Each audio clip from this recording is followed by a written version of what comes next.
하나님 말씀은 시편 19편 7절부터 11절 말씀 보도록 하겠습니다. 시편 19편 7절.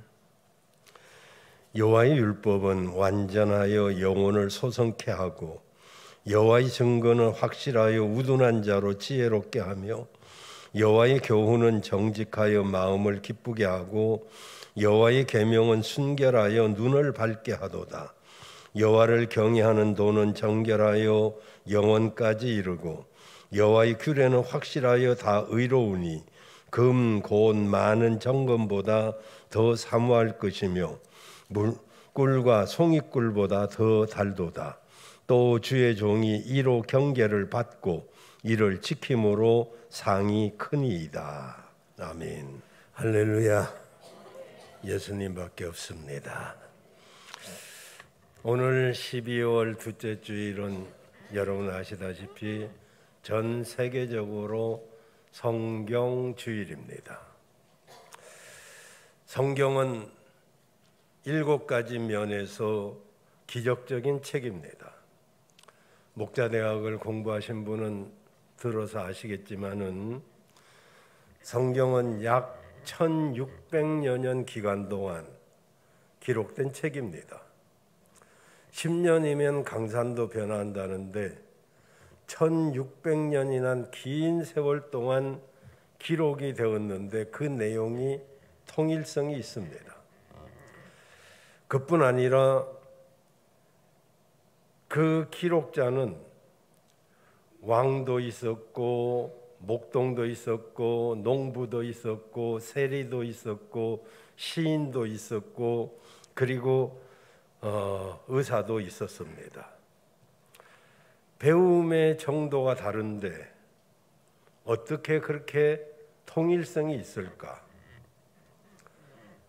디모데후서 3장 16절 말씀대로 하나님의 영이 감동된 사람들의 기록이 아니라면 어떻게 그렇게 통일성이 있을까?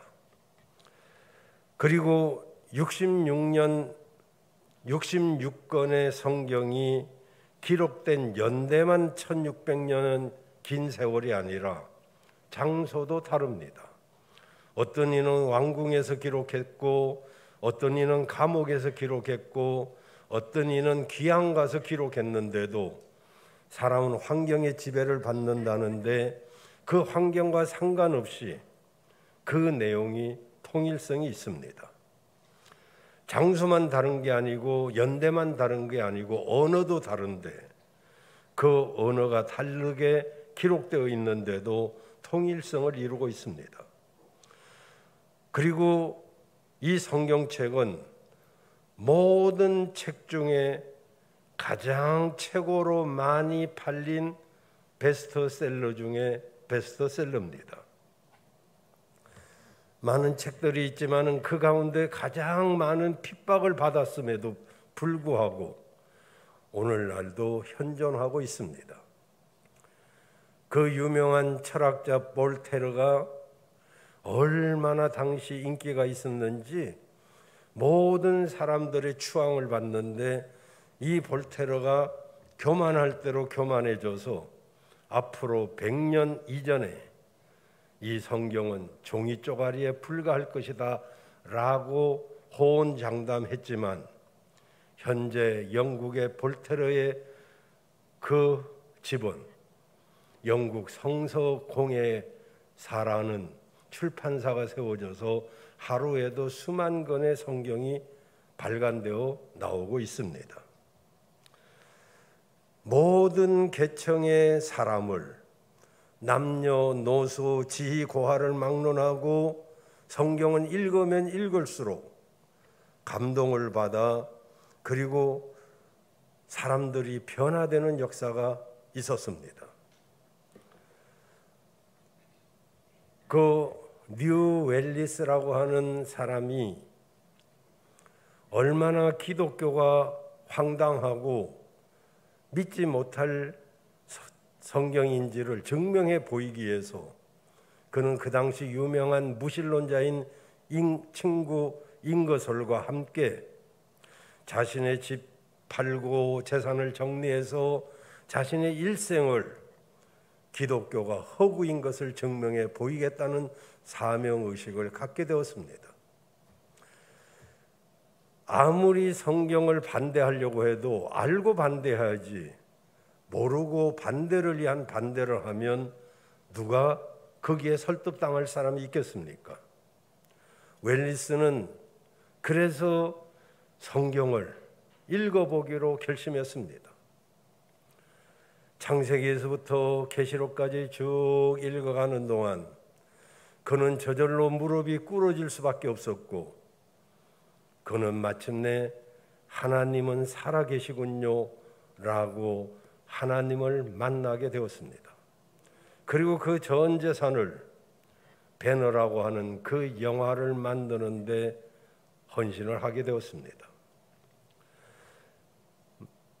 히브리서 4장 12절에 보면 하나님의 말씀은 살아있고 운동력이 있어 좌우의 날이선 어떤 것보다도 예리하여 혼과 영과 및 관절과 골수를 찔러 쪼개기까지 하며 각 사람의 마음의 생각과 뜻을 감찰한다고 했습니다. 하나님의 말씀은 살아있는 줄로 믿습니다. 교육을 받지 못한 가장 정말 세상적으로 보면 그렇게 무식하다고 할 만한 그런 사람들로부터 왕에 이르기까지 모든 사람들이 성령의 감동함을 입음으로 기록한 책.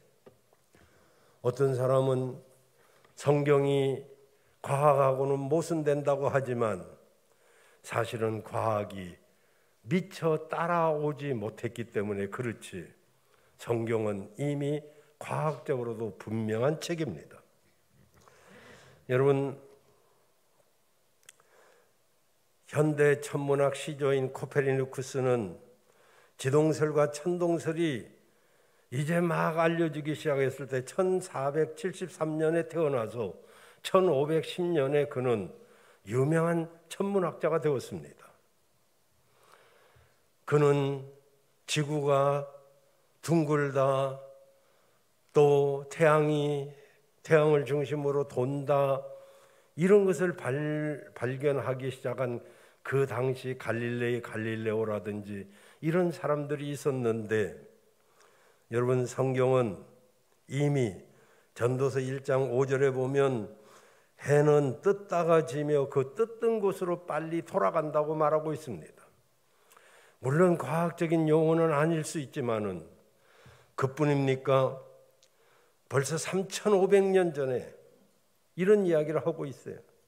전도서 1장 6절에 보면 기압의 이동 법칙을 말하고 있는데, 바람이 남으로 불다가 북으로 돌이키고 이리 돌며 저리 돌며 불던 곳으로 돌아간다고 했는데, 이런 현상을 통해서 계절풍, 무역풍, 그리고 이런 바람의 이동 법칙이 3500년 전에 이미 성경은 말하고 있습니다. 전도서 1장 7절에 보면 모든 강물은 다 바다로 흐르되 바다를 채우지 못하며 어느 곳으로 흐르든지 그리로 연하여 흐르니라. 강물이 전부 바다를 향해서 흘러가지만 바다가 차든가요? 거기에 무슨 방파제 콘크리트 때문에 바닷물이 다 차지 않던가요? 모래와 자갈만 있어도 바다를 다 채우지 못합니다. 왜 그렇습니까? 강물의 순환 법칙이 이미 5000년 전에 성경은 욥기서 36장 27절 28절에 보면은 그가 하나님이 물을 가늘게 이끌어 올리셔서, 이 가늘게 이끌어 올리는 수증기잖아요. 그것이 안개되어서 구름은 되고 비를 이루어서 그것이 다시 공중에서 내려 사람 위에 쏟아지느니라. 강물의 순환 법칙, 이런 것들 때문에 강물이 바다로 다 가지만 바다를 채우지 않습니다. 그뿐인가요?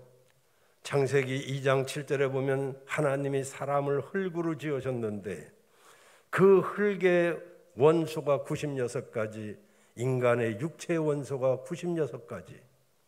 우연인가요? 사도행전 17장 26절에 보면 인류의 모든 족속을 한 혈통으로 만드셨는데 온 땅에 거하게 하시고 저희의 연대를 정하시고 거주의 경계를 정하셨다.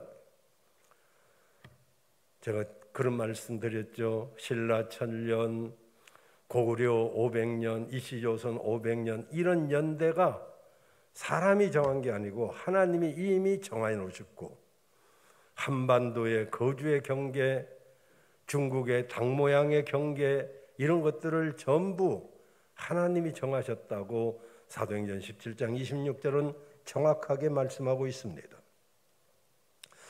지구의 북쪽이 공허하다고 성경은 3500년 전에 욥기서 26장 7절에 말씀했고, 공기가 무게를 가졌다고 성경은 3500년 전에 욥기서 28장 25절에 바람의 경중이 정해져 있다고 말했습니다. 공기가 무게가 있다는 걸 어떻게 알겠어요? 성경은 3500년 전에 말하고 있습니다. 지구는 균형을 가지고 있다. 그것은 2700년 전에 이사야 40장 12절에 밝히고 있습니다. 지구가 무언가에 매달려 있고 허공에 있다. 이런 말씀을 성경은 이미 욥기서 26장 7절에 말씀하고 있습니다. 별들이 그 궤도를 벗어나지 않는다. 벌써 성경은 사사기서 5장 20절에 3300년 전에 이 말씀을 하고 있더라 이 말이죠. 여러분, 성경은 놀라운 책이 아닙니까? 그런데 사람들은 이 성경을 안 읽습니다. 어떤 예화를 제가 말씀드렸습니다마는 한 자매가 누구에게 책을 선물로 받았습니다. 귀한 책을 선물로 받고 보니까 너무 좋아서 집에 가서 책을 읽다가 몇 장 읽다가 그만 때려치웠습니다. 왜냐하면 재미가 없어가지고.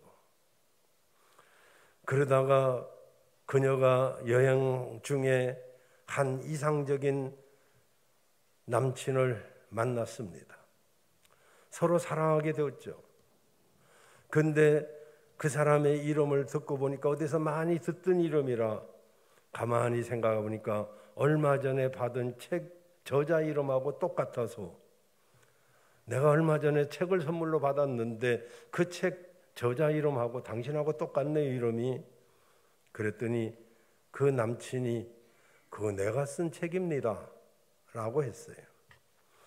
그 말을 듣고 집에 와서 그 책을 가만히 읽어보기 시작하니까 왜 그렇게 재미가 있는지, 사랑하는 사람이 쓴 책이란 걸 알고 나서는 그 책이 그녀에게는 의미가 있는 책이 되었고 그 책은 그녀의 삶을 바꾸기 시작했습니다. 우리가 성경을 덮어놓고 살기 때문에 오래전부터 그런 조커가 있죠. 모든 한국의 그리스도인들이 주일날 성경을 가지고 한번 툭툭 틀면 3일간 태양이 가려질 것이라고. 얼마나 안 보면. 오늘 본문의 시편 19편 10절에 뭐라고 말합니까? 이렇게 말합니다. 하나님의 말씀은 정금보다도 더 사모해야 되고 꿀과 송이꿀보다 더 달다고. 아시다시피 금은 귀한 것입니다. 그래서 무엇이든지 귀한 것을 말하려고 하면 금 같다든지 혹은 금보다 귀하다든지 이렇게 말을 합니다.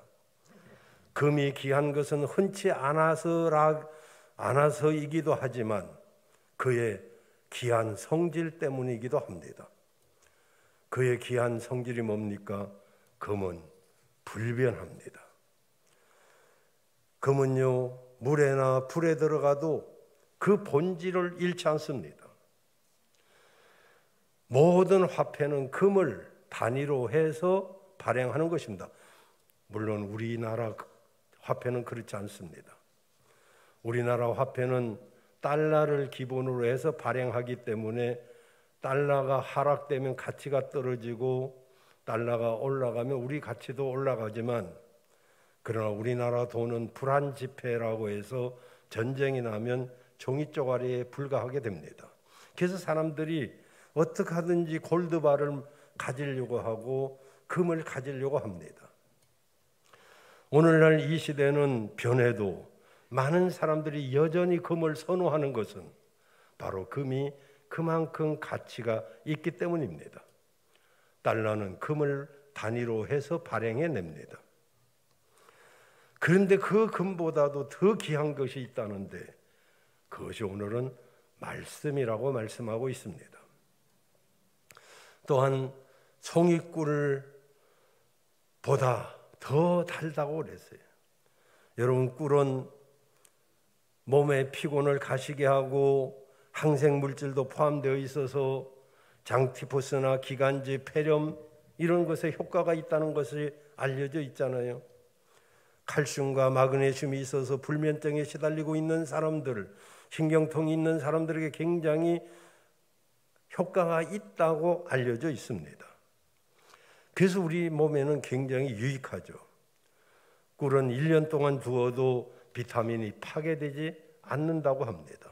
그래서 우리 몸에 좋습니다. 벌은 쏘기도 하지만 지혜가 있어서 이 벌은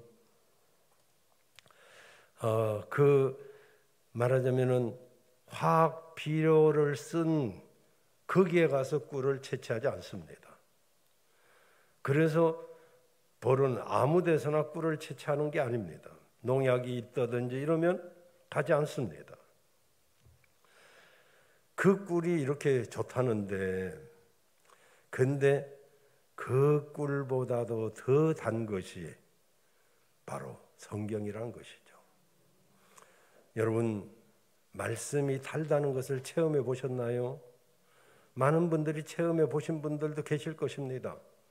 그러나 혹시 말씀이 단 것을 느껴보지 못했다면 이번 기회에 한번 말씀에 깊이 한번 들어가 보십시오.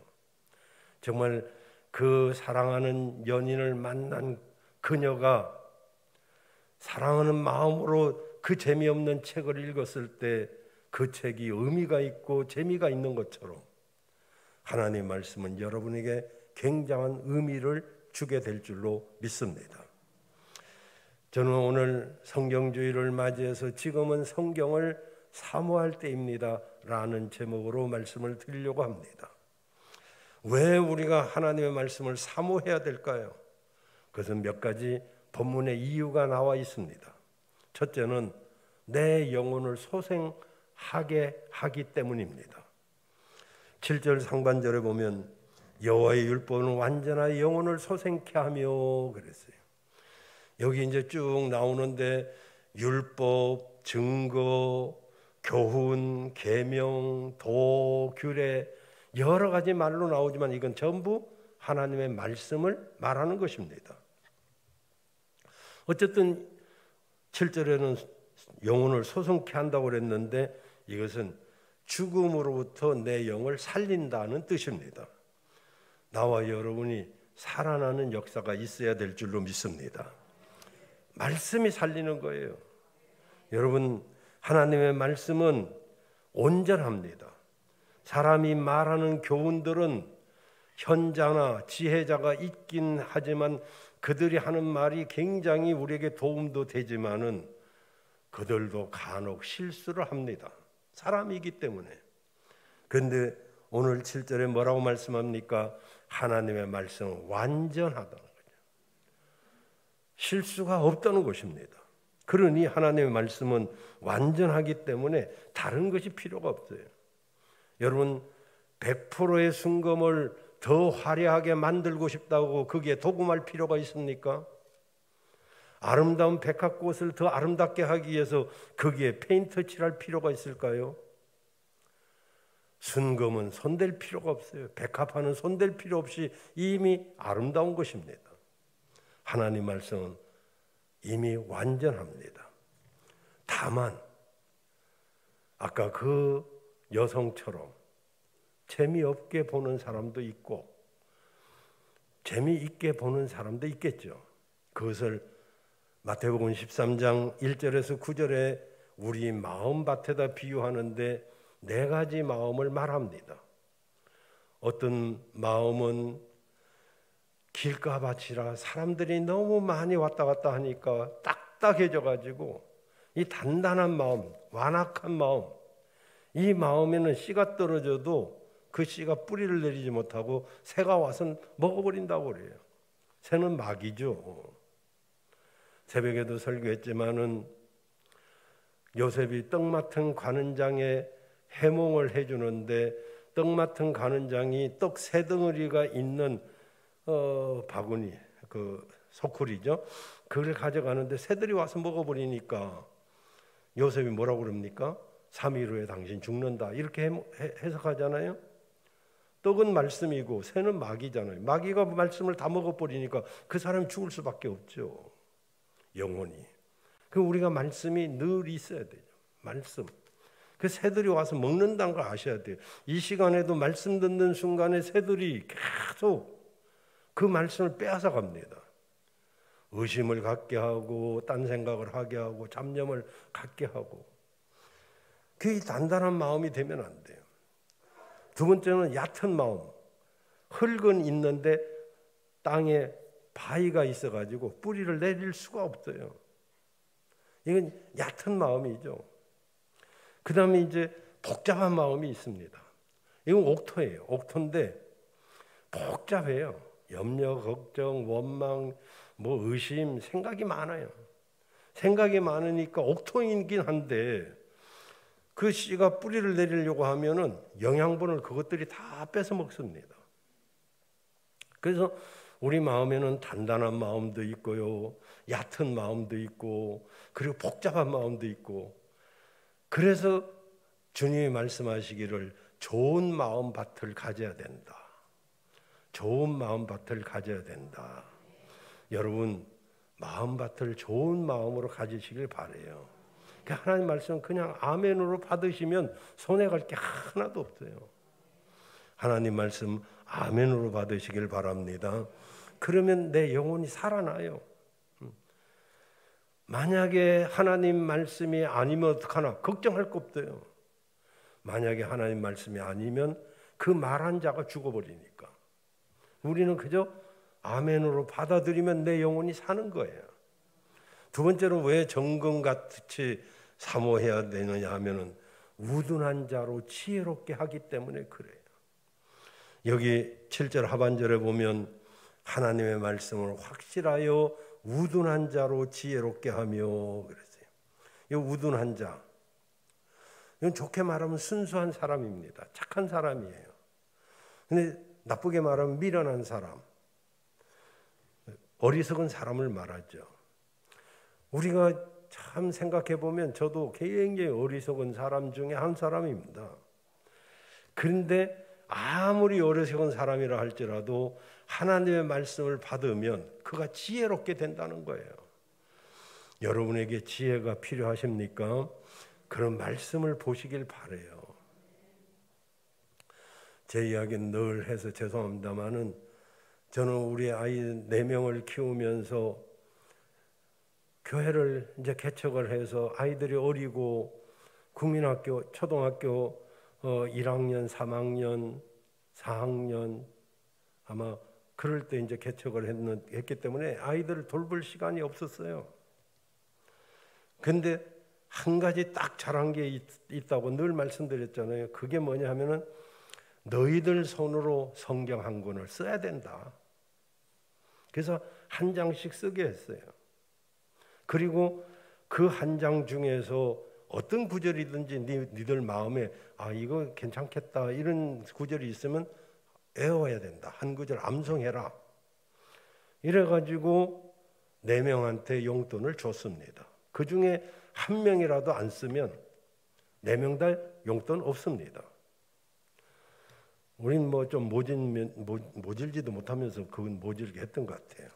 그래서 4명 중에 1명이라도 성경을 한 장 안 쓰면 용돈을 다 못 받으니까 지들이 뭐 감시자가 돼가지고 너 때문에 용돈 못 받았다 막 그래가지고 밤새워서라도 그 전날 밤에 쓰고 암송을 합니다. 아무리 자율교육 시대라고 하지만 암기력을 훈련받지 않으면 암기가 안 되죠. 그리고 최고의 논술은 성경입니다. 성경을 많이 읽으면 논술고사 걱정할 필요가 없어요. 어쨌든 그래서 우리 아이들은 4명이 열심히 쓰고 암기를 했습니다. 용돈 때문에 그렇게 했죠. 그래도 참 따라줘서 이렇게 암기력이 뛰어나게 되었고, 뭐 교회에서 성경 암송대 하면 뭐 우리 아이들이 다 휩쓸지만은 절대 못하게 하고 다 양보하게 하고 했습니다마는, 그건 잘했는지 잘못했는지 좀 아리송하기도 합니다마는, 어쨌든 우리가 우둔하지만은 하나님 말씀을 암기하고 읽고 하면 지혜롭게 된다는 것은 분명한 사실입니다. 여러분 모두도, 우리 교회도 제가 여러 번 이 설교는 그 부분은 말씀을 드렸기 때문에 따라서 하신 분들도 있고 하다가 많은 분도 있고 흉내내는 분들도 있었어요. 끝까지 하시는 분이 계신지는 모르겠지만 하여튼 하면 반드시 지혜로워지고 좋은 결과를 가져오게 됩니다. 지금 아이들이 있는 분들은 정말 한번 그렇게 한번 해보시면 이건 틀림이 없습니다. 세 번째로, 왜 점검보다 더 사모해야 되느냐 하면 마음을 기쁘게 해요. 8절에 보면 여호와의 교훈은 정직하여 마음을 기쁘게 하고, 여기 여호와의 교훈은 정직하다, 이거는 올바르다 이런 이야기예요. 바르게 가면 양심이 후원해 줍니다. 우리가 바르게 안 가면 양심이, 물론 저 같은 경우는 누가 뭐라고 안 해도 내 양심이 나를 가만히 두질 않아요. 근데 내가 양심대로 되면 마음에 기쁨이 있죠. 여러분이 하나님 편에, 교회 편에, 말씀 편에 있으면 마음에 기쁨이 있습니다. 근데 그렇지 않으면 기쁨이 사라지는 거예요. 여러분, 우리는 말씀을 정금보다 더 사모해야 돼요. 왜? 내 마음이 기뻐야 되니까. 여러분 모두 기쁨이 있기를 바랍니다. 네 번째로는 눈을 밝게 해줍니다. 8절 하반절에 보면 여호와의 계명은 순결하여 눈을 밝게 하도다. 여기 눈을 밝게 하도다, 이것은 육신의 눈을 말하는 것은 아닙니다. 하나님의 말씀을 이해할 수 있게 된다, 그런 뜻이에요. 우리가 하나님 말씀은요, 사실 이해한다는 게 쉬운 건 아닙니다. 이건 죄송하지만 서울대학을 나온 분이라 할지라도 믿음이 없으면 이 말씀이 이해가 되지 않습니다. 그러나 국민학교, 초등학교 못 다녔어도 글씨를 읽을 줄만 안다면, 글씨까지도 읽게 되지만 믿음이 있는 분이 읽으면 이해가 됩니다. 왜냐하면 하나님의 말씀은 순결하기 때문에, 순결한 사람으로 우리가 되면 눈이 밝아져서 읽어지게 되는 것이죠. 여러분의 영적인 눈이 밝아지기를 바랍니다. 이 육신적인 눈도 밝아지기를 바라요. 우리 집사람이 대상포진이 걸려서 고생하다가 우리 송 집사님, 주영선 집사님 아드님이 피부과 의사신데 거기 가가지고 고쳤잖아요. 근데 또 이제 스트레스 받고 이러니까 막 그 이 눈 쪽으로 왔는데 검은 동자가 없어지고 점점 없어지는 거예요. 난 몰랐어요. 근데 내 누이 동생, 미국에 있는 누이 동생 남편 병원에 입원했는데 서울 가서 기도해 주러 갔다가 우리 지영 사모가 보더니 엄마 눈이 이상하다고. 그래서 아빠는 그것도 몰랐냐고. 난 몰랐다. 난 뭐 교회나 갔다 하고 집에 가서 밥이나 먹지 뭐 언제 뭐 자세히 쳐다볼 일. 응? 그랬더니 그 밤에 막 여기저기 병원에 전화해가지고 예약을 해서 이제 수술을 하고 또 백내장도 있었는데 그것도 치료하고 눈을 했더니 너무 밝아져가지고 잘 보인대요. 너무 잘 보여서 걱정돼요. 또 허물만 볼까 싶어서. 어쨌든 나이 70이 넘어서 이게 눈이 밝아져서 안경 벗고 이렇게 잘 보게 됐다니 얼마나 감사해요. 여러분 이제 이렇게 이 의술의 도움을 받아서도 눈이 밝아지지만 영적인 눈은 의술의 도움이 있어도 안 밝아집니다. 하나님의 말씀이 여러분의 영적인 눈을 밝게 해줄 줄로 믿습니다. 그다음 이제 다섯 번째로 왜 우리가 정금보다 금보다도 더 말씀을 사모해야 되냐면은 성도들을 영원까지 이르게 합니다. 9절 상반절에 보면 여호와를 경외하는 도는 정결하여 영원까지 이르고. 우리는 물질도 필요하고 건강도 필요합니다. 근데 물질이나 건강은 영원하지 않습니다. 우리가 진짜 영원해야 될 것은 그 영원한 나라까지 가야 되거든요. 아무도 아멘 안 하시는 거 보니까 그냥 이 땅이 그냥 무조건 좋은가 봐요. 이 땅이 영원하지 않아요. 아무리 좋아도. 여러분, 돈보다 말씀 붙잡아야 돼요. 건강보다 말씀 붙잡아야 돼요.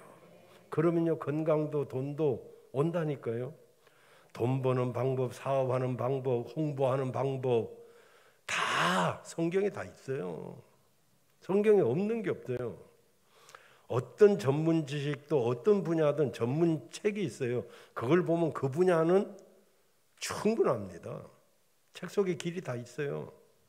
그러지만 모든 분야의 모든 길을 다 말해줄 수 있는 책은 성경밖에 없어요. 한 분야만 파고들 수는 있는 책들이 많이 있어요. 근데 그건 그 분야에만 끝나는 거예요. 하나님 말씀만이 영원까지 이루게 하는 거예요.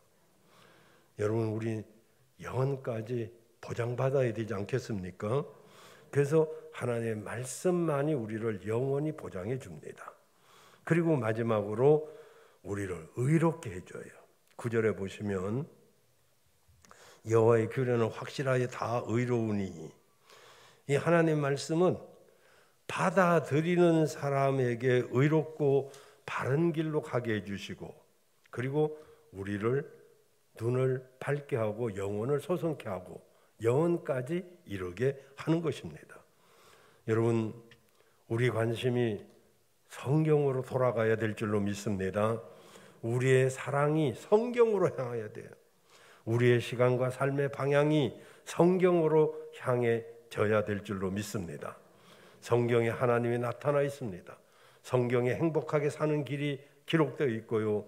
성경이 하나님의 생각이 내 생각이 되게 하고, 하나님의 능력이 내 능력이 되게 하고, 하나님의 지혜가 내 지혜가 되도록 하는 그것은 바로 성경밖에 없습니다.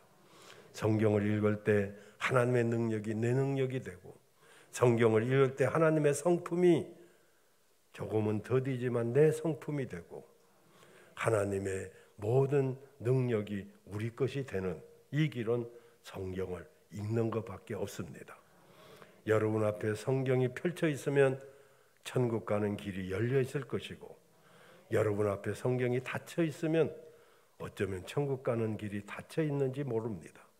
닫혀 있는 성경책을 다시 여시고 그 말씀을 깊이 묵상하고 읽고 즐거워하는 그런 여러분들 되시길 바랍니다.